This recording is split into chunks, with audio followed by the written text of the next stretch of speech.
नमस्कार, मैं हूं दीपक चौरसिया। आज टुनाइट विद दीपक चौरसिया में बात होगी विदेशों में जमा काले धन की। आखिर क्यों यूपीए से लेकर एनडीए तक की सरकारें विदेशी बैंकों में काला धन छिपाने वालों के नाम छिपाना चाहती हैं? क्यों सुप्रीम कोर्ट को काला धन के सवाल पर सरकार पर कोड़ा फटकारना पड़ा? और अब क्या काला धन वालों के नाम सार्वजनिक होंगे? आज इन्हीं सवालों पर होगी बड़ी बहस, लेकिन पहले इस वक्त की बड़ी खबर। दिल्ली में अभी सरकार बनाने के मूड में नहीं बीजेपी, सूत्रों से खबर। विधानसभा उपचुनाव के नतीजों के बाद होगा फैसला। वेंकैया नायडू बोले पार्टी चुनाव के लिए तैयार। दिल्ली में सरकार बनाने को लेकर राष्ट्रपति की हरी झंडी, लेकिन केंद्र को सुप्रीम कोर्ट की कड़ी फटकार। पूछा 5 महीने तक क्यों करते रहे टालमटोल, बिना नंबर आखिर कैसे बनेगी सरकार?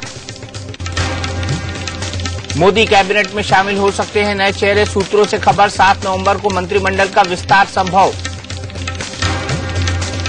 और शशि थरूर की राह पर शीला दीक्षित, एक इंटरव्यू में की प्रधानमंत्री की जमकर तारीफ, कहा आत्मविश्वास से भरे हैं मोदी, विवाद के बाद पलटी।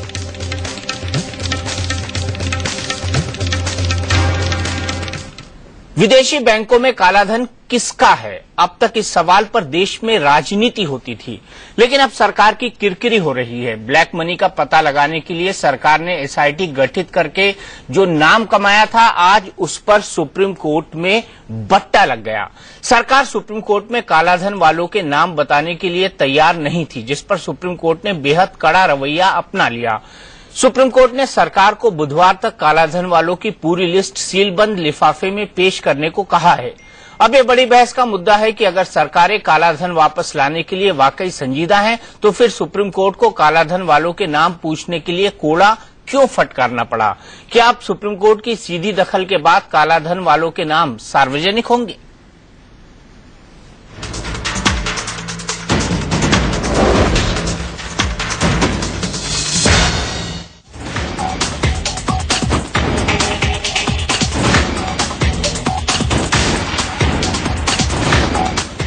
विदेशी बैंकों में ब्लैक मनी जमा करने वालों के बुरे दिन आ गए हैं।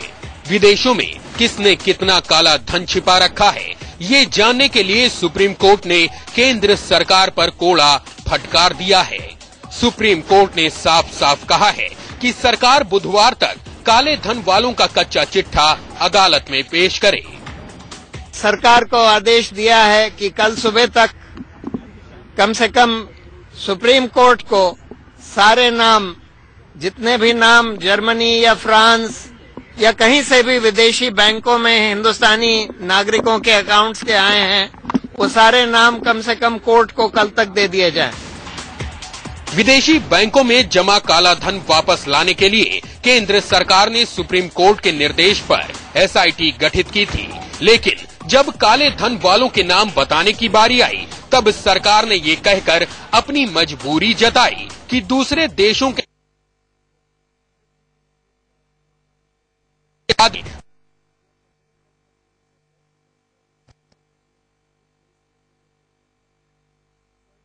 It's the case of a mountain in labor producing a mouse. The mouse has been produced by the Ministry of Finance and the Attorney General. Go and ask them what they have to say about the mouse. Supreme court को सरकार की दलीलें दमदार नहीं लगी।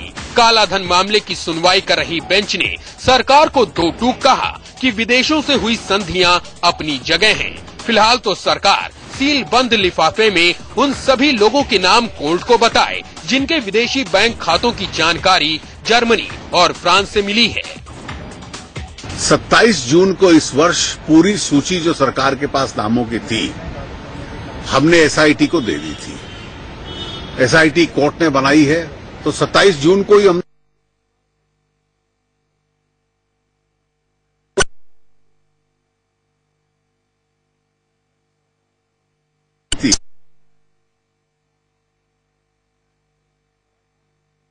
चाहेगी कि इसकी जांच हो। सरकार उसके लिए तैयार है। सूत्रों का कहना है कि सरकार को ऐसे करीब 800 लोगों की जानकारी मिली है जिनके खाते विदेशी बैंकों में हैं। इनमें से देश के कई बड़े नेता और उद्योगपति भी हैं। जानकार मानते हैं कि सुप्रीम कोर्ट का हंटर पड़ने के बाद अब सरकार को काले धन का कच्चा चिट्ठा सुप्रीम कोर्ट को बताना ही पड़ेगा, अब बड़ा सवाल ये है कि क्या अब काला धन वालों के नाम सार्वजनिक होंगे या फिर सरकार के सीक्रेट रूम से निकले नाम सुप्रीम कोर्ट की जानकारी तक ही सीमित रहेंगे। आंचल आनंद के साथ आशीष सिन्हा, दिल्ली, इंडिया न्यूज। तो सवाल यह है कि क्या खाता धारकों के नाम सार्वजनिक होंगे, किसका है, क्या ये नाम सामने आएंगे? और सवाल ये भी है कि क्या यूपीए के कदमों पर चल रही थी इस मामले पर एनडीए सरकार, क्या सुप्रीम कोर्ट अगर कड़ी फटकार नहीं लगाती और ये नहीं कहती कि आपको नाम सीलबंद लिफाफे में देने ही होंगे सुप्रीम कोर्ट को, तो क्या सरकार ये नाम देती? इस पर भी बात करेंगे। इस पर हमारे साथ बड़ी बहस होगी। हमारे साथ बीजेपी के वरिष्ठ नेता और सुधांशु मित्तल जी जुड़ गए हैं, हमारे साथ कांग्रेस के वरिष्ठ नेता पीएल पूनिया साहब जुड़ गए हैं, हमारे साथ major general retired Anil Verma जो कि head of association for democratic reforms यानी एडीआर से जुड़े हुए हैं, वो जुड़ गए हैं, हमारे साथ वरिष्ठ पत्रकार एनके सिंह साहब हैं, हमारे साथ आंचल आनंद है जो कि हमारी एडिटर न्यूज है। आंचल, सबसे पहले आपने एक खबर ब्रेक करी थी, मुझे ये बताइए कि क्या ये नाम सार्वजनिक हो सकते हैं?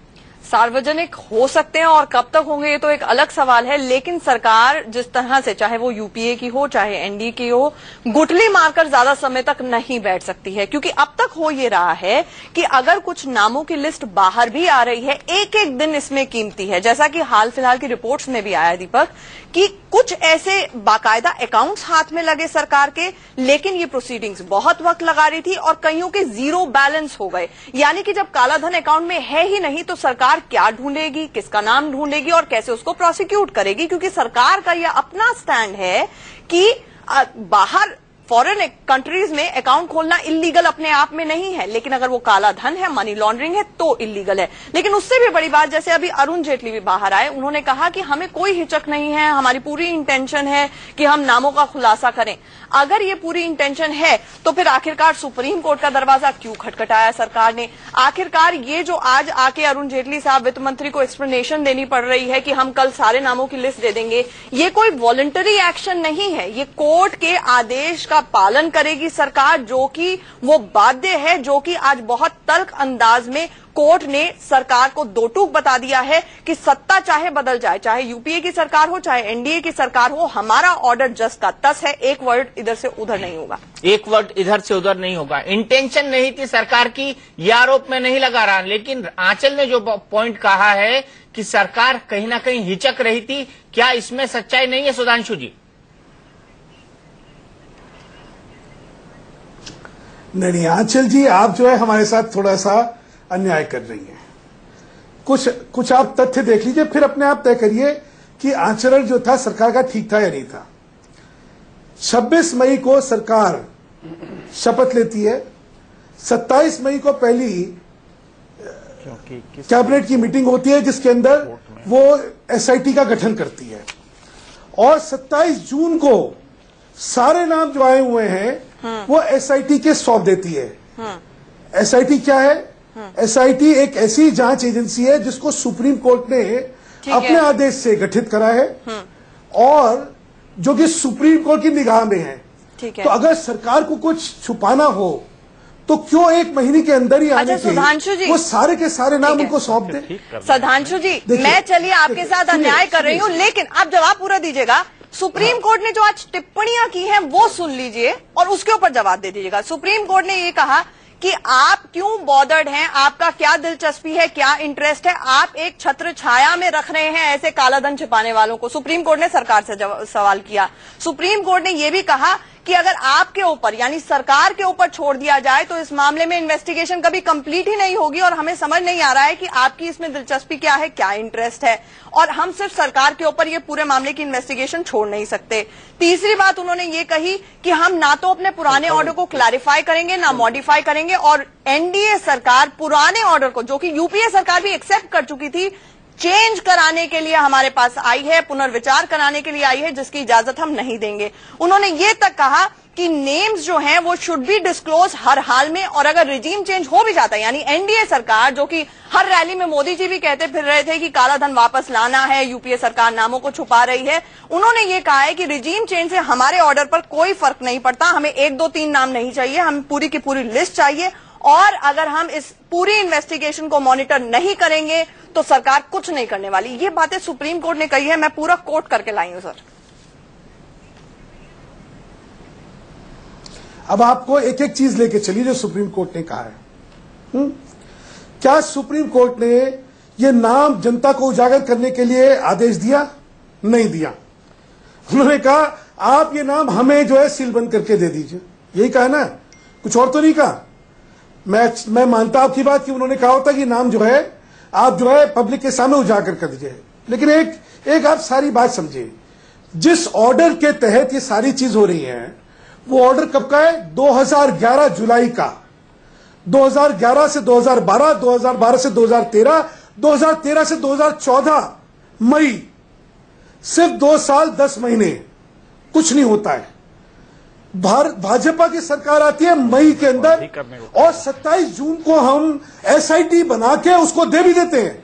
उसके बाद 100 दिन में तो काला धन लाने की बात आप ही ने कही ना, ये तो आपका बाकायदा एजेंडा था। 100 दिन में यूपीए तो नहीं कह रही थी हम 100 दिन में पैसा लेके आएंगे, आपने कहा था 100 दिन में पैसा लेके आएंगे, 100 दिन पूरे हो चुके हैं। आप शहर शहर घूम रहे थे सुधांशु जी। पहले दीपक जी अभी मैं अपनी बात खत्म कर लूं। आज मैं कांग्रेस प्रवक्ता का बयान सुन रहा था और मुझे शर्म आई कि इस राजनीति में झूठ और गिरावट की कई पराकाष्ठा बचेगी नहीं बचेगी। उन्होंने कहा कि नरेंद्र मोदी जी ने रैली में ये कहा कि 15 लाख रुपए हर एक के खाते में जमा करवा दूंगा। दीपक जी आप तो बहुत परिपक्व जर्नलिस्ट हैं, आपके पास सारी रिकॉर्डिंग है, मुझे एक रिकॉर्डिंग चला के दिखा दीजिए नरेंद्र मोदी जी के चुनाव की जिसमें नरेंद्र भाई ने यह कहा हो कि 15 लाख रुपए मैं आपके खाते में जमा करवा दूंगा। मैं तो नियत और नीति देखिए और उसके बाद उल्टा चोर कोतवाल को डांट रहा है। आज तक आपने कोई कदम नहीं उठाया और हमेशा बचाने की कोशिश करी है। हम 1 महीने में आते ही लिस्ट जो है एसआईटी को दे देते हैं, हम हर संभव प्रयत्न उठा रहे हैं कि लोगों की जानकारी आ जाए और ये पैसा वापस आ जाए, और उसके बाद हमें ही कटघरे में खड़ा जा रहा। और कांग्रेस प्रवक्ता का बयान देखिए, मतलब मैं शर्म से मेरा माथा झुक गया कि राजनीति में सब चीज होती है लेकिन गिरावट की भी कोई सीमा होगी कि नहीं होगी? है आप झूठ बोलेंगे, फरेब करेंगे वहां पे, खुद तो गुनाहगार, खुद आपने कुछ नहीं करा। एसआईटी का कब का ऑर्डर है? एसआईटी आपने गठन नहीं करी, हमने 1 महीने पहले दिन तो आके गठन कर दी और 1 महीने में हमने उनको तथ्य भी दे दिए। और माफ करिएगा एक चीज और मैं कहना चाहता हूं, जो नाम एसआईटी के पास है सुप्रीम कोर्ट की क्योंकि मॉनिटर्ड वो कमेटी है, वो कभी भी उनके पास हो सकते थे। और आज का भी हमारा आचरण देखिए, सुप्रीम कोर्ट ने कहा आप नाम दीजिए, 15 मिनट के अंदर आपने अरुण जेटली जी का बयान देके हमें कोई ऑब्जेक्शन नहीं है।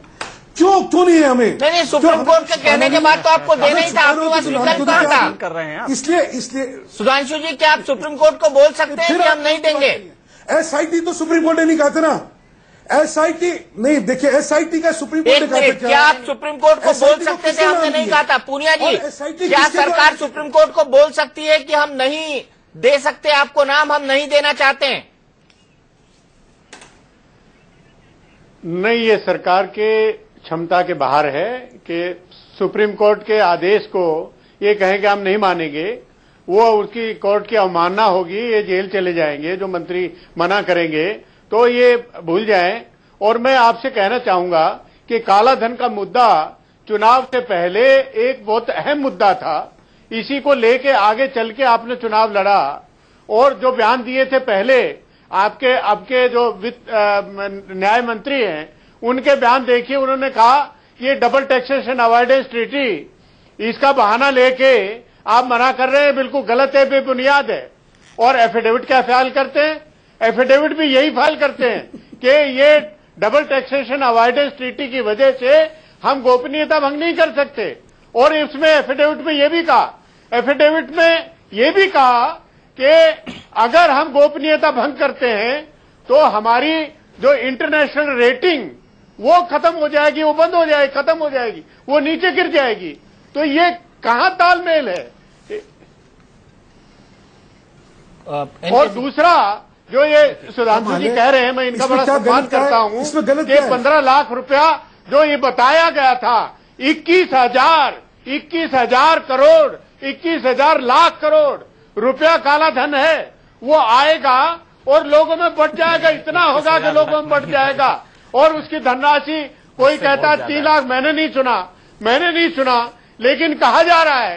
तो अगर वो बात है तो आज क्यों मुकर रहे हैं आप जब सुप्रीम कोर्ट कहता है तो 3 नाम एक निकाल के दे देते हैं। तो आपका अगर मान लिया 5 महीने के दौरान भी आपकी सरकार रही है और पूरा हिंदुस्तान भर का इनकम टैक्स डिपार्टमेंट है, वो ये जांच नहीं कर पाए, एसआईटी गठन करने की आप बात कर रहे हैं। सुप्रीम कोर्ट ने कहा कि 15 दिन के अंदर इसका गठन हो जाना चाहिए, क्योंकि यूपीए एनडीए की सरकार आने वाली थी। यूपीए ने कहा कि 1 हफ्ते का टाइम दे दीजिए, दूसरी सरकार बनने वाली है, तो वो एसआईटी गठन करने की आप बात कर रहे हैं। सुप्रीम कोर्ट ने कहा कि 15 दिन के अंदर इसका गठन हो जाना चाहिए, क्योंकि यूपीए एनडीए की सरकार आने वाली थी। यूपीए ने कहा कि 1 हफ्ते का टाइम दे दीजिए, दूसरी सरकार बनने वाली है, तो वो एसआईटी गठन करेंगे। और वो आपने गठन किया, सुप्रीम कोर्ट का आदेश था, गठन किया, और एसआईटी गठन करने के बाद सूची तो दी ही जाएगी, वरना एसआईटी क्या करती। तो इसमें कौन सा एहसान किया है। लेकिन आप अपना मंशा देखिए, पहले कह रहे थे कि ये तो तत्काल मिल जाना चाहिए, चुनाव के दौरान में कहा कि पूनिया साहब आप बड़ी बड़ी बातें तो कर रहे हैं, जाने वाले दबाने वाले, पूनिया साहब आप बड़ी बड़ी बातें तो कर रहे हैं, लेकिन सुप्रीम कोर्ट ने आपके लिए भी कहा है कि आपने यानी यूपीए सरकार ने भी काला धन रखने वालों को प्रोटेक्टिव अम्ब्रेला प्रदान किया है। शब्द इस्तेमाल किया है प्रोटेक्टिव अम्ब्रेला, यानी छुपने के लिए छाता। देखिए सुप्रीम कोर्ट ने जो कहा है उसके ऊपर मैं टीका टिप्पणी नहीं करना चाहता। ये मैं इन लोगों की तरह से नहीं हूं जो कहेंगे कि हमने एहसान कर दिया कि सुप्रीम कोर्ट को बात मान ली। लेकिन हमने जो रखी थी स्थिति, और पार्लियामेंट के अंदर जो प्रणब मुखर्जी जो महामहिम राष्ट्रपति जी हैं, वो वित्त मंत्री थे, उन्होंने कहा था कि ये डबल टैक्सेशन अवॉइडेंस ट्रीटी है, जिसके कारण हमने नहीं किए, और सुप्रीम कोर्ट को बता दिया। और सुप्रीम कोर्ट ने जो अब कहा है, अगर ये हमारे यहाँ कहते तो उस समय उनका पालन करके वो भी करते। तो ये परिस्थितियां देखिए, हमने हमेशा उनको रखा, और जो एसआईटी गठन करने के बारे में कहा कि 15 दिन के हमने समय लेके और एनडीए सरकार को मौका दिया कि आप एसआईटी गठित कर दें। तो मेरा यहाँ से मानना है, जिस तरह से चुनाव से पहले जो इनका रवैया था, जो बातें थी, और सरकार बनने के बाद जो सुप्रीम कोर्ट में एफिडेविट फाइल किया और जो बयानात हैं वो पूरी तरह से भिन्न हैं। सरकार में रहते कानून की व्याख्या हो रहे, और विपक्ष में रहते कानून की व्याख्या इनके लिए दूसरी है। चलिए, दोनों की व्याख्या क्या है? एनके सिंह सर, दोनों के तर्क आपने सुने, मैच करते हैं दूसरे से, दोनों कथनों से मैच करते हैं। मुझे लगता है कि इस डिबेट को पार्टी लाइन या जो पार्टी में डिफेंसिव पोजीशन है, इससे, और दोनों पैनलिस्ट बहुत ही निहायत कॉन्शियस हैं, तो मैं लगता है कुछ फैक्ट्स मैं दे देता हूं, अगर आप लोग मुतासिर हों तो बड़ा अच्छा रहेगा। इस देश में जब रात में भारत का नागरिक सोता है और सवेरे जगता है, उस बीच में 15 रुपया उसकी जेब से निकल के स्विस बैंक में जमा हो जाता है। ये पैसा जो उसके विकास में लग सकता था, वो स्विस बैंक में जमा हो जाता है, और ये पिछले 45 साल से चल रहा है। अब एक तथ्य और देते हैं, जब देश आजाद हुआ था उसके 10 सालों में 1955 में जिस कमेटी ने गठन किया था इसके लिए, उसने कहा कि 4 से 5% जीडीपी का ब्लैक मनी है। आगे बढ़ा, वांगचू कमेटी आई 71 में, उसने कहा कि नहीं साहब, इस समय ये 17-18% हो गया है। अब मामला उससे भी आगे बढ़ा, 1988 में आप ताज्जुब करेंगे, फाइनेंशियल इंस्टीट्यूशन ने कहा कि नहीं साहब, ये बढ़ के इस समय करीब 20% हो गया है। 95 में लिबरलाइजेशन के 4 साल बाद ये वॉल्यूम जो था जीडीपी का 50% ब्लैक मनी होने लगा। आज स्थिति यह है कि देश का 60% ब्लैक मनी में कन्वर्ट हो जा रहा है, जो जीडीपी हमारी है। आप समझ सकते हैं कितनी भयावह स्थिति है। इसलिए पार्टी लाइन छोड़ के हम लोग गरिबान में झांकें कि क्या हम भारत को ऐसे ही गरीब रहने देंगे। 5% आपका जीडीपी ग्रोथ रेट बढ़ जाता अगर देश में ब्लैक मनी न होता। 5% ग्रोथ रेट बढ़ जाता। आज आपका टोटल 5% नहीं है, और देश 7 गुना अमीर होता। अगर आज भी आप ये रोक दें तो देश में इस समय जो $1500 है पर कैपिटा इनकम, ये $10,500 होती, और हम जो डेवलप्ड कंट्रीज हैं लगभग उसके समकक्ष खड़े होते। ये कुछ फैक्ट्स हैं। अब आप तथ्य पे आइए। अरुण जेटली साहब, कैसा अफसोस होता है, कांग्रेस को तो छोड़ दीजिए, कांग्रेस ने तो कुछ किया ही नहीं। अरुण जेटली साहब कितनी खूबसूरती से कह रहे हैं कि नहीं साहब, सुप्रीम कोर्ट जो चाहेगा, जिस तरह चाहे इन्वेस्टिगेशन करा ले। अरे इतने बड़े मुद्दे पे आप सुप्रीम कोर्ट का इंतजार कर रहे हैं। अमेरिका ने दांत तोड़ दिए, पूरा का पूरा सुप्रीम कोर्ट की स्विस बैंक की रीढ़ तोड़ दी, और ये कह के कि नहीं साहब करिए, वरना मैं भीतर कर दूंगा जेल के अंदर। आज स्विस बैंक सारे वहां भी ट्रीटी थी, लेकिन कुछ नहीं हुआ। आप कितना खूबसूरत बयान कर रहे हैं कि साहब मेरा जो डबल टैक्स अवॉइडेंस एग्रीमेंट है स्विस बैंक के साथ, उसके सेक्शन 24 के तहत हम बंधे हुए हैं। अगर उसी का सब क्लॉज 2 देख ले तो साफ साफ लिखा है कि नहीं, अगर आपके यहां प्रोसिक्यूशन इनिशिएट हो गया है तो आप उसको पब्लिक करिए, उसमें कोई दिक्कत नहीं। Then the avoidance agreement ceases, ये जो 24 क्लॉज है ये सीज कर जाता है। आप फैक्ट्स पूरी तरह लेके कम से कम देश को गुमराह, आप लोग पॉलिटिकल लोग हैं, लेकिन गरिबान में झांक के देखे, देश का गरीब गरीब होता जा रहा है और आप इसको छिपा रहे हैं। जबकि ब्रिटेन ने स्विस बैंक पे इतने हैवी टैक्सेस लगा दिए इसी बदमाशी की वजह से, लेकिन आज आप कह रहे हैं, और आपने कितना अपने को डैमेज कर लिया ये कह के सुप्रीम कोर्ट के कि साहब मजबूरी है साहब, हम कुछ कर नहीं सकते। मैं एक चीज जो एनके सिंह सर ने बोली उसमें ऐड करना चाहूंगी कि आज ही सुप्रीम कोर्ट ने बाकायदा ये कोट किया कि उनके पास इस तरह की जानकारी आई कि जर्मन अथॉरिटीज इंफॉर्मेशन शेयर करने के लिए तैयार बैठी हैं, बिल्कुल तैयार, लेकिन इंडियन साइड से कोई उनको फोन नहीं कर रहा है, कोई इन्फॉर्मेशन नहीं दे रहा है, कोई इनिशिएट नहीं कर रहा है। जर्मन चांसलर ने कहा कि भाई आपके यहां से कोई इनिशिएट तो करे, हम तैयार हैं। और ये जो कह रहे हैं एसआईटी गठित की, ये सुप्रीम कोर्ट का चाबुक था। 21 तारीख को 5 दिन पहले आपके अटॉर्नी जनरल जाते हैं और वहां पे कहते हैं कि साहब हम जैसे ही सरकार गठन हो जाएगी मैं कर दूंगा। ये कोई एहसान नहीं था, एसआईटी गठन करना ही था, वो सुप्रीम कोर्ट का कोड़ा था जिसकी वजह से करना पड़ा। तो कम से कम देश को ये समझ के करें कि एक बहुत बड़ा पुनीत कार्य होगा कि ये ब्लैक मनी खत्म हो, और इसकी भयावहता अगर आप देख ले तो समझ जाएंगे कि शायद ये जो डिफेंसिव पोजीशन है पॉलिटिकल क्लास की, या जो एक दूसरे से कन्फ्रंट कर रहे हैं, उसकी बजाय अपने गिरबान में जाके और जाए और ये वादा करके जाए कि नहीं साहब आज से हम लोग पूरी कोशिश करेंगे। मेरे ख्याल से वो ज्यादा अच्छा रहेगा। सुधांशु जी, एक पुरानी कहावत है, पूनिया जी आपको भी बताऊंगा कि हमाम में सभी नंगे हैं।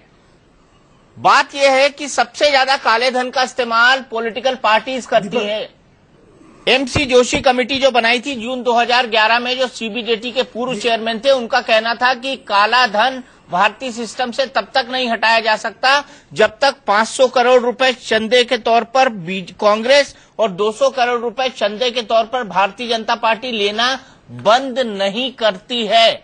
और उन्होंने अपनी ऑब्जर्वेशन में यह भी लिखा था कि एक चुनाव पर एक पॉलिटिकल पार्टी एक आम चुनाव पर 10,000 से 15,000 करोड़ रुपए खर्च करती है। सवाल यह है ये पैसा आता कहां है। एक नाम जो उजागर हुआ है वो है राधा टिम्बलू का, और राधा टिम्बलू ने आपकी पार्टी को लगभग 1.25 करोड़ और कांग्रेस को 65 लाख रुपए दिए हैं। सुधांशु मित्तल जी, पहला सवाल, काला धन रखने वालों से चंदा लेना ठीक है?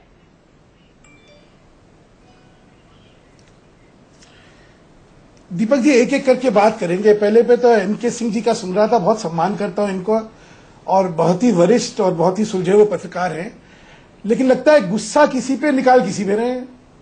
अरे भाई कोई गुस्सा नहीं, मैं तो फैक्ट दे रहा हूं। देखिए सुधांशु जी ये गलत कह रहे हैं, कहीं गुस्सा नहीं है। भाई एक सेकंड,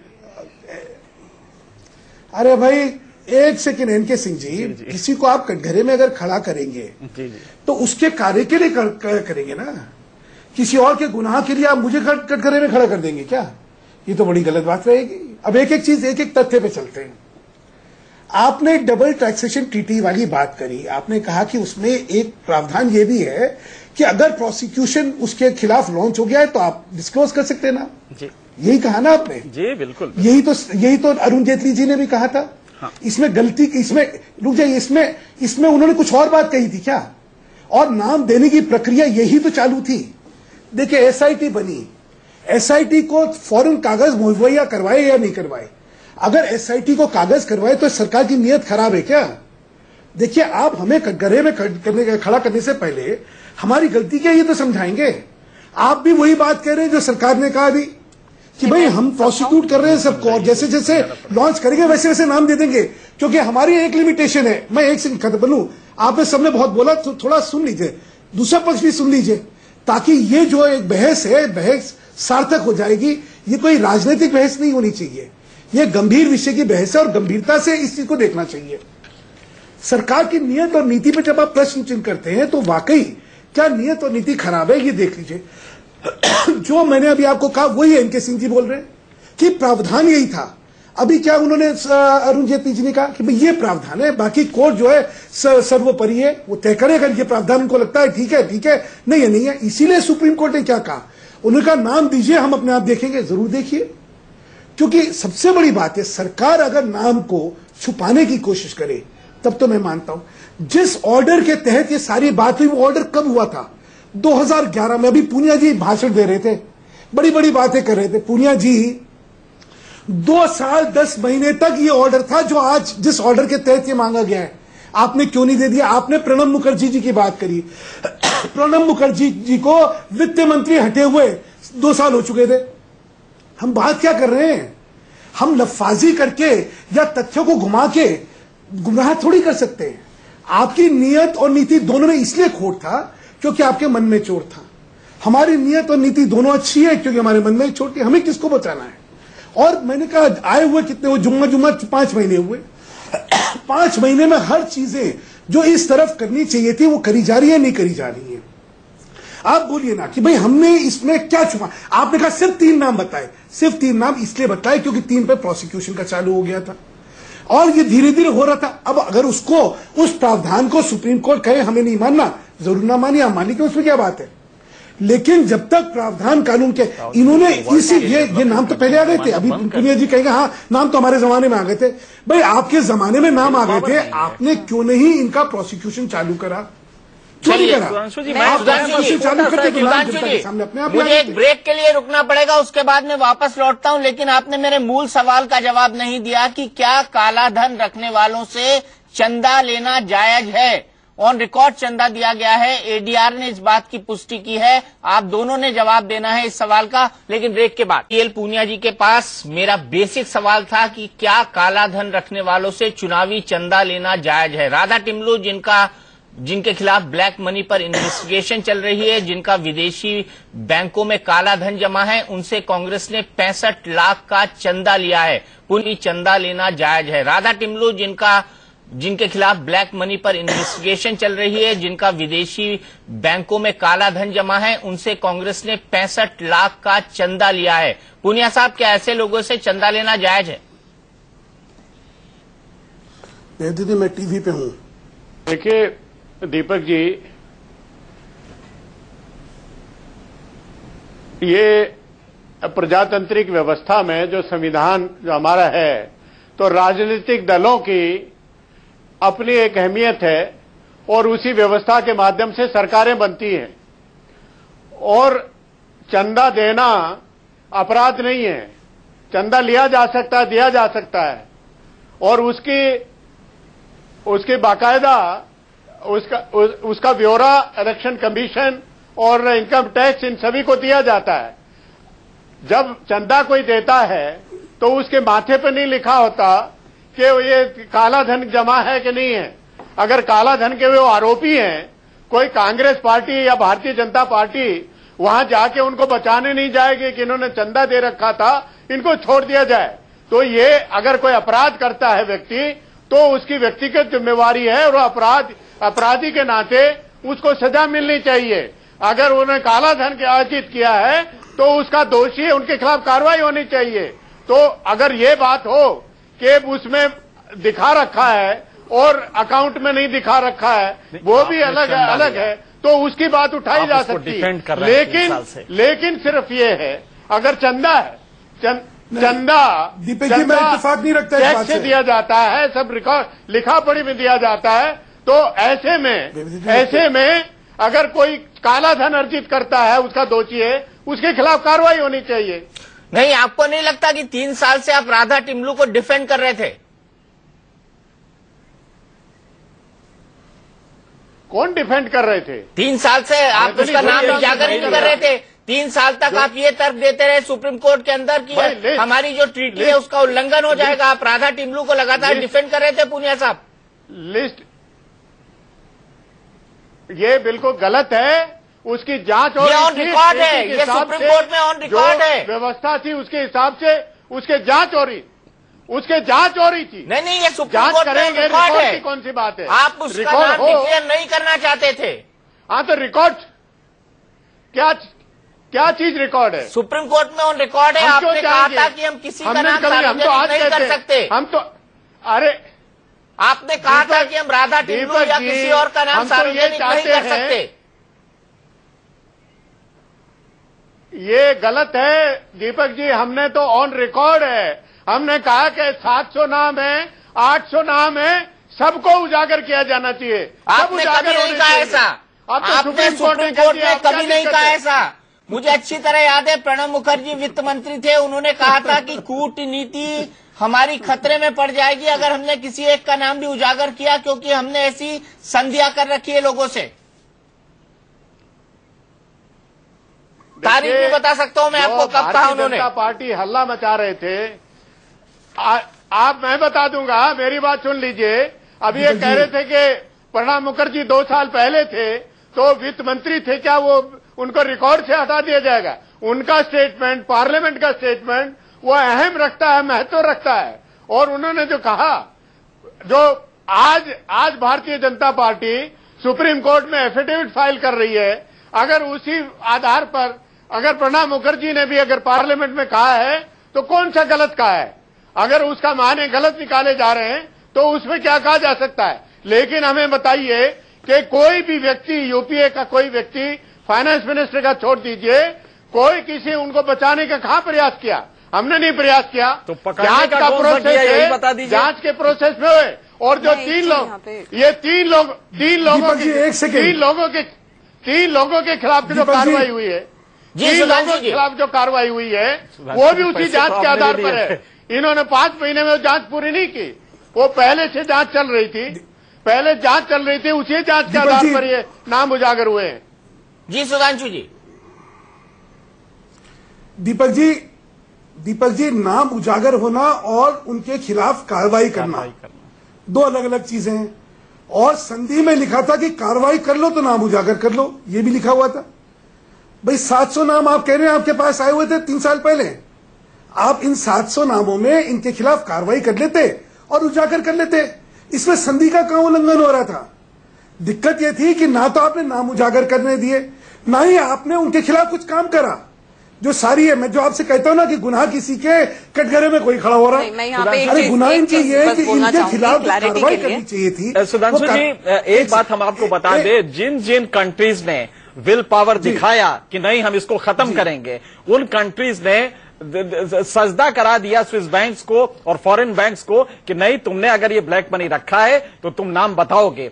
आपके पास अगर वो विल पावर है, वो 3 साल से कांग्रेस के पास भी नहीं था। और मुझे पता नहीं क्यों लग रहा है कि वो जो अर्ज होना चाहिए था आपकी गवर्नमेंट में, शायद अभी वो नहीं नजर आ रहा है। और जो डैमेज किया आपने अपने केस को इंटरनेशनली, वो ये था कि आपने सुप्रीम कोर्ट में इसका हवाला दे दिया, जबकि सारे लोगों ने, सारी कंट्रीज ने धज्जी उड़ा दी इस एग्रीमेंट की और कहा कि ऐसी तैसी तुम्हारी एग्रीमेंट की, हम कह रहे हैं इनके नाम बताओ। और ब्रिटेन ने, अमेरिका ने, और यही नहीं तमाम कंट्रीज ने धज्जी उड़ा के स्विस बैंक को मजबूर किया कि वो नाम बताएं। तो लिहाजा नाम बताना इशू नहीं है, वो अपने यहां कार्रवाई भी कर रही हैं। अगर आपके पास विल पावर है तो आपको सुप्रीम कोर्ट का मोहताज थोड़ी हैं आप एक्शन लीजिए। फिर एक एनके सिंह जी रुक जाइए एनके सिंह जी, आप तथ्य गलत बतला रहे हैं। मैं आपको आपके तथ्य ठीक कर दूं थोड़े से। स्विस लॉ की धज्जी उड़ाना और अपनी बायलैटरल ट्रीटी की धज्जी उड़ाना दोनों में बायलैटरल की उड़ाई है, यही कह रहा हूं। आप मेरे फैक्ट्स को छोड़ दीजिए, मैं कभी गलत नहीं कहता। आप स्विस लॉ की नहीं, वो अपने एग्रीमेंट की, जो बायलैटरल एग्रीमेंट हुआ था उसको उन्होंने कूड़े में डाल दिया। और G20 का ब्रिस्बेन में होने जा रहा है। फैक्ट्स तो सुनिए एक बार। जी एनके सिंह जी, पहले तय कर लीजिए कि हम क्या बात कर रहे हैं। दोनों चीजों को कैमोफ्लेज नहीं करिए। बात ये हो रही है बायलैटरल ट्रीटी की। अमेरिका ने स्विट्जरलैंड के साथ कौन सी बायलैटरल ट्रीटी की धज्जी उड़ाई है, मुझे कृपया करके वो बता दीजिए। हम नेशनल टेलीविजन पे हैं, इसलिए तथ्यों के आधार पर बात होगी। एकदम तथ्यों के, मेरे ख्याल से आप तथ्य एक बार फिर से चेक कर लें, एक बार फिर से चेक कर लें। अभी जो फाइनेंस मिनिस्टर्स की मीटिंग हुई थी, अभी जो फाइनेंस मिनिस्टर की मीटिंग हुई थी ऑस्ट्रेलिया में, उसमें कहा गया कि नहीं, कुछ नहीं, ये सब चलेगा। और सारे लोगों ने एक नया टैक्स रिजीम शुरू किया है जिसमें भारत कोई शिरकत हो सकती थी। और ब्रिस्बेन में मोदी साहब जा रहे हैं, एक स्ट्रांग पोजीशन में होके जाते हैं, लेकिन सुप्रीम कोर्ट रुकिए सुप्रीम कोर्ट में आपने ये हलफनामा देके अपनी पोजीशन खराब कर दी। हमारे सरकार की नीयत जो है उस पर आपको वो है, रुक जाइए। नहीं, सुधांशु आपने जी, कहा हमारी सरकार इस बारे में गंभीर नहीं है, ये आपको लगता है? बिल्कुल यही कह रहे हैं भाई, गंभीर नहीं है, गंभीर नहीं है, बल्कि डिफेक्ट कर रही है, साफ साफ कह रहा हूं। अच्छा नहीं, एनके सिंह जी सुनिए, एनके सिंह जी सुनिए, आप बहुत वरिष्ठ पत्रकार हैं, लेकिन अपनी बात को मनाने के लिए आप तथ्य को नहीं मोड़िए। अरे तथ्य आप मोड़ रहे हैं भाई, समझ इतना तो तथ्य दे रहा हूं, फिर भी आप नहीं सुन रहे हैं। जो था, अरे भाई मुझे बोलने नहीं दीजिए, उसके बाद आपको जो बोलना बोलिएगा ना। बोलिए। मेरे को बोलने नहीं दीजिए, आपने अपनी बात रखी, आपके रखने के बाद मैं कुछ कह रहा हूं, मेरी बात सुन लीजिए, उसके बाद उसके सफाई दे दीजिएगा। भाजपा की सरकार ने सिर्फ एक चीज कहा, वो ये कहा कि हम लोग प्रोसिक्यूट कर रहे हैं और प्रोसिक्यूशन जैसी होगा वैसे वैसे नाम उजागर होते रहेंगे, और उस प्रोसिक्यूशन को चालू कर रखा। एक हमने कहा कि जब तक ये नहीं होता, क्योंकि हमारी जो बायलैटरल ट्रीटी है उसके अंदर ये प्रावधान है जिससे हम जो है बाउंड है, अगर इसका उल्लंघन करेंगे तो इसके नतीजे हो सकते हैं, ये कहा। इस ट्रीटी का हवाला देके सिर्फ इतनी बात कही। अब आप बताइए, इसमें कहां अमेरिका ने इस ट्रीटी का उल्लंघन करा, कहां ग्रेट ब्रिटेन ने उल्लंघन करा, कहां फ्रांस ने, आपने बात करी, उल्लंघन करा, किसने इस ट्रीटी का उल्लंघन करा? ये देखिए, किसी सरकार की नीयत को बिना किसी दोष के दोषारोपण करें, ये ठीक नहीं है। नहीं, हमारा वो काम भी नहीं है, हम इंडिपेंडेंट ऑब्जर्वर्स है, बिल्कुल हमारा काम नहीं है। उसके बाद बिल्कुल सही आप कह रहे हैं कि बिल्कुल हमारा काम नहीं है, लेकिन हम तो कुछ आंकड़े दे रहे हैं, और हम सिर्फ यही कह रहे हैं कि जिस अर्ज से होना चाहिए था इस गवर्नमेंट में 100 दिन की जो बात कही थी, जिस अर्ज से होना चाहिए था वो अर्ज नहीं दिखाई दे रहा है। कांग्रेस की छोड़ दीजिए, कांग्रेस ने तो किसने कही, मोदी जी ने कब कही है, ये भी बता दीजिए ना। मैंने कहा नहीं आपसे कि आपने सुप्रीम कोर्ट जो हलफनामा दिया उसने डैमेज कर दिया आपके कॉज को। यही लग रहा है कि आपके पास वो अर्ज नहीं है कि जिस शिद्दत से आपको करना चाहिए था, शायद वो नहीं कर पाए। 100 दिन का नहीं, इधर उधर की बात नहीं करिए एनके सिंह जी, इधर उधर की बात नहीं करिए। कोई नहीं भाई, हम तो फोकस पे है, बात तो आप लोग ये पॉलिटिकल क्लास करता है, इधर उधर की बात मैं नहीं करता।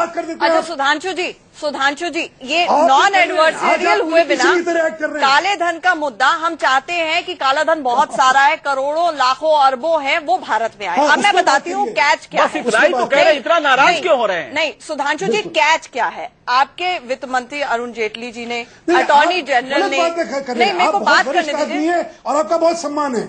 नहीं, मैं ये बोल रही हूँ, सबने ये कहा कि जब हम प्रोसिक्यूशन लॉन्च करते हैं तब हम ये इन नामों का खुलासा करेंगे, इस स्टेज पे नहीं कर सकते।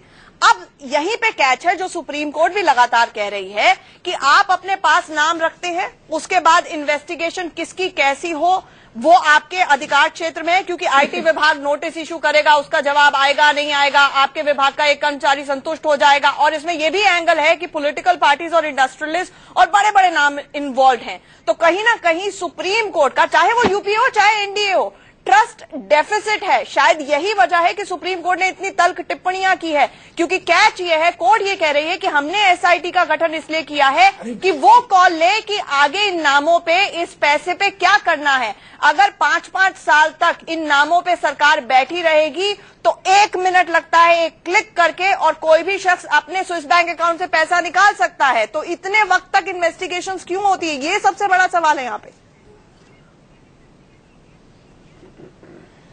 यही तो मैं आपसे कह रहा हूं कि एसआईटी को तो नाम दे दिए ना। अगर एसआईटी को नाम नहीं दिए होते तो आप कह सकते थे कि देखिए आपकी नियत में फर्क है। कोर्ट ने ये कहा, के अंदर एसआईटी को नाम दिया, कोर्ट ने आज यही कहा सर, नहीं था ना। कोर्ट ने यही कहा, सरकार और अटॉर्नी जनरल ने बाकायदा कोर्ट को बताया कि हम इन्वेस्टिगेशन पूरी करेंगे, जब कोई फाइनल कंक्लूजन आएगी हम एसआईटी के साथ सब कुछ शेयर कर रहे हैं और आपको बता दिया जाएगा। कोर्ट ने कहा नहीं, कोर्ट ने कहा कि आप हमें नाम दीजिए, हमें सीबीआई सीबीडीटी कहीं से भी इन्वेस्टिगेशन करानी हो, कुछ भी कराना हो, वो हम डिसाइड करेंगे या एसआईटी को बोलेंगे डिसाइड करने के लिए। कैच सर पूरा का पूरा यहीं पर है इस मामले में। सुधांशु जी, आप तो तर्क SIT आप किसलिए बहुत बनी अच्छा हुई है? तर्क करते हैं। आप एक बात बताइए, ये SIT जो कर रही है, ये इससे इनकम टैक्स का अपना इनिशिएशन सीज नहीं हो जाता है? इनकम टैक्स कम से कम कंसीलमेंट ऑफ फैक्ट में तो इनिशिएट कर सकती थी, वो क्यों नहीं कर रही है? और ये कांग्रेस ने छिपाया, ये तो जग जाहिर है, लेकिन कम से कम 150 दिन हो रहे, आप तो शुरू कर सकते थे। हम सिर्फ इतना ही कह रहे हैं कि जो अर्ज होना चाहिए था, जिस इंटेंसिटी से होना चाहिए था, वो नहीं दिखाई दे रहा है। नहीं एनके सिंह जी, फिर आप सिर्फ अपने एक पॉइंट को प्रूव करने के लिए फिर बोल रहे हैं।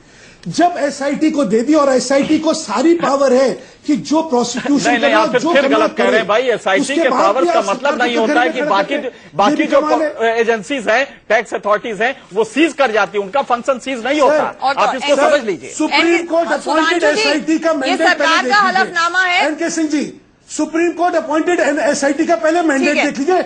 मैंने पूरा देखा है भाई, आप क्यों समझ रहे हैं कि आप ही जानते हैं, मैं नहीं जानता? आप क्यों समझ रहे हैं? के साथ पूरा कोऑपरेशन कर रहे हैं। सुधांशु जी, ये सरकार का हलफनामा मेरे हाथ में है, पैरा 24, आपको फैक्स कर दूंगी है। इसमें साफ तौर पे लिखा हुआ है कि इंटरनेशनल कंसेंसस है कि ये इंफॉर्मेशन कॉन्फिडेंशियल रखी जानी चाहिए। यहां तक बिल्कुल ठीक बात है, लेकिन ये भी इंटरनेशनल कंसेंसस है इस बाबत इन तमाम देशों के बीच में जहां पर DTAA एग्रीमेंट साइन हो रहे हैं कि जहां पर भी मामला मनी लॉन्ड्रिंग का हो, करप्शन का हो, किकबैक्स का हो, टेररिज्म का हो, फाइनेंसिंग का हो, वो इंफॉर्मेशन शेयर की जा सकती है जुडिशियल अथॉरिटी से। तो सरकार कब तक बैठी रहेगी इन इंफॉर्मेशन के ऊपर? सवाल यहां पर ये आ जाता है, आप जुडिशियल अथॉरिटीज के साथ शेयर क्यों नहीं करेंगे इंफॉर्मेशन? और तो और आप ही के हलफनामे में लिखा है कि 2009 के बाद तो सारी ट्रीटीज जो साइन हुई है उनमें ये क्लॉजेज हैं जो बड़े ओपन माइंडेड हैं इस शेयरिंग ऑफ इंफॉर्मेशन पे।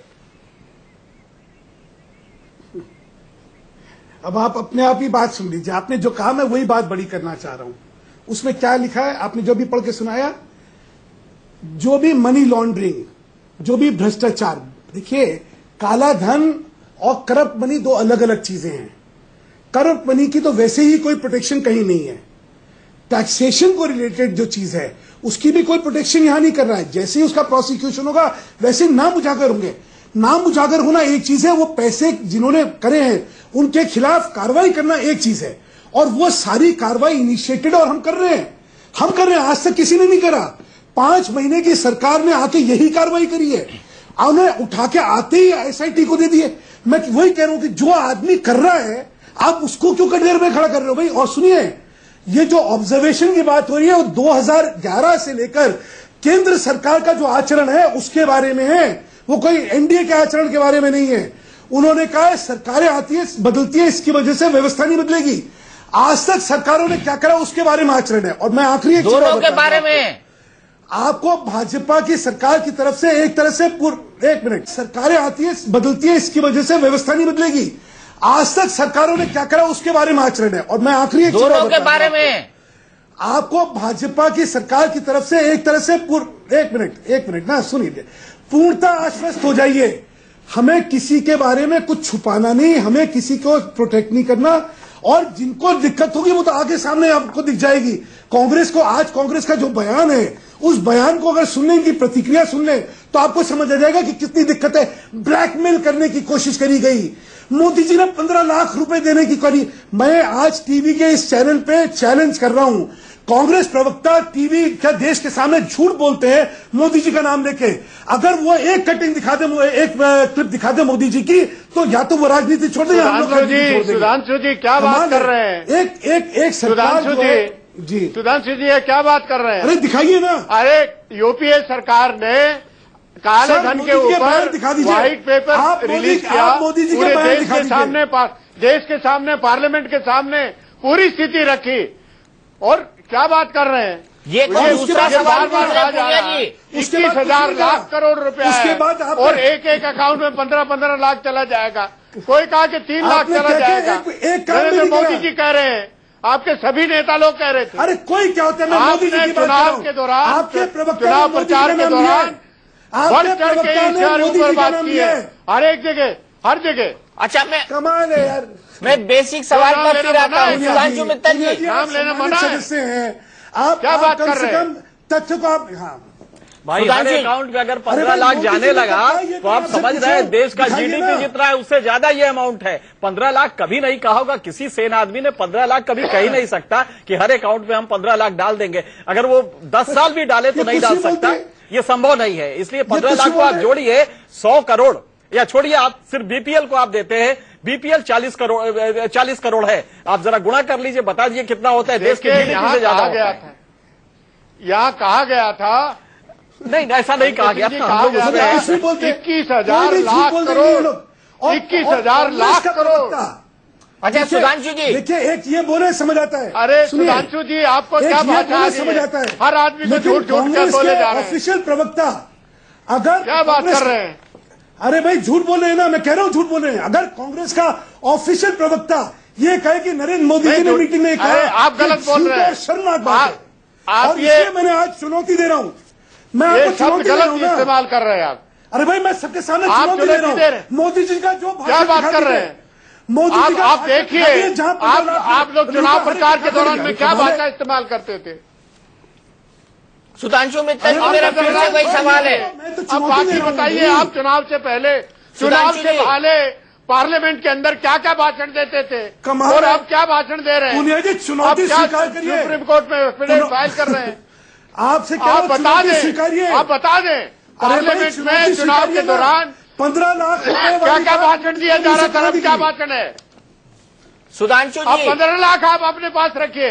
मैं सिर्फ ये कह रहा हूँ, आपके कानून मंत्री ने कहा कि डबल टैक्स, कमाल है डबल टैक्सेशन अवॉइडेंस नीति वो इसके लिए वादा नहीं है। जो आपने बयान दिया उस बयान पर सच रही है, आप घुमाइए नहीं। आपके अभी आज प्रवक्ता ने कहा है, आज प्रवक्ता ने सबके सामने कहा है मोदी जी ने 15 लाख रुपए खाते में जमा करवाने की बात कही थी। ये आपके राष्ट्रीय प्रवक्ता ने प्रेस कॉन्फ्रेंस में कहा है और ये झूठ है, और इसीलिए मैं चुनौती दे रहा हूं। सबके पास ठीक है, आपने सुन लिया, जनता आपने सुन लिया। अरे आपने सुन लिया, जनता ने सुन लिया, तो काहे हल्ला मचा रहे इसमें? आप सुन लिया, ठीक है, समझ गए, जो सभी ने सुना है, सभी ने सुना है, मैंने नहीं सुना। लेकिन आप ये देख लीजिए, चुनाव से पहले आप बहस नहीं करना चाहते, आप काला धन के लोगों को संरक्षण प्रदान करती है भारतीय जनता पार्टी।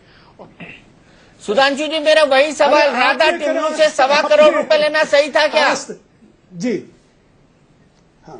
हाँ, नहीं सुनिए दीपक जी, अगर जानकारी है कि इनके स्विस बैंक खाते में इनके स्विस बैंक अकाउंट है तो फिर लेना गलत है। लेकिन आपको यह पता होना चाहिए कि यह जानकारी कांग्रेस सरकार के पास थी, हमारे पास नहीं थी।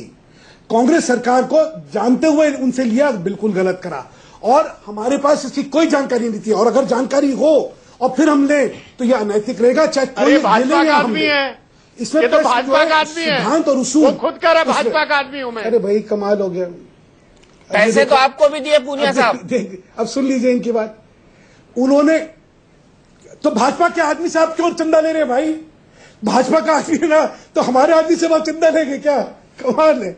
आप कुछ तर्क देने से पहले सोच समझ के तर्क दीजिए पुनिया जी। सवाल यहीं पे आ जाता है कि जिस देश में किसी को बिजनेस चलाना है वो हर पार्टी को खुश रखता है, हर पार्टी उससे चंदा लेती है, और चाहे यूपीए हो चाहे एनडीए हो, उसका संरक्षण करना बहुत जरूरी हो जाता है। और भी बात है, कितना लेम एक्सक्यूज है दोनों पॉलिटिकल पार्टीज का कि साहब हमें पता नहीं था कि ये गड़बड़ आदमी है, मैंने इसे पैसा ले ली, मुझे पता नहीं था गड़बड़ आदमी है। बताइए, अगर ये लॉजिक चलेगा कि कल्पेबिलिटी आपको नहीं पता है लिहाजा आपने ले लिया है, तब तो बड़ा मुश्किल हो जाएगा कि अपराधी को आप अपने घर में रख लें और फिर कहे कि साहब मुझे नहीं पता कि मर्डर वगैरह किया है, तो ये तो बड़ा मुश्किल हो जाएगा। मेरे ख्याल से ये लेम एक्सक्यूज है, इसको अवॉइड किया जाएगा तो अच्छा रहेगा। बिल्कुल, लेकिन मुझे आप तमाम लोगों को यही रोकना पड़ेगा। मेरा वक्त यहाँ पर खत्म हो गया है। टुनाइट विद दीपक चौरसिया में इतना ही। इंडिया न्यूज पर खबरों का सिलसिला लगातार जारी है।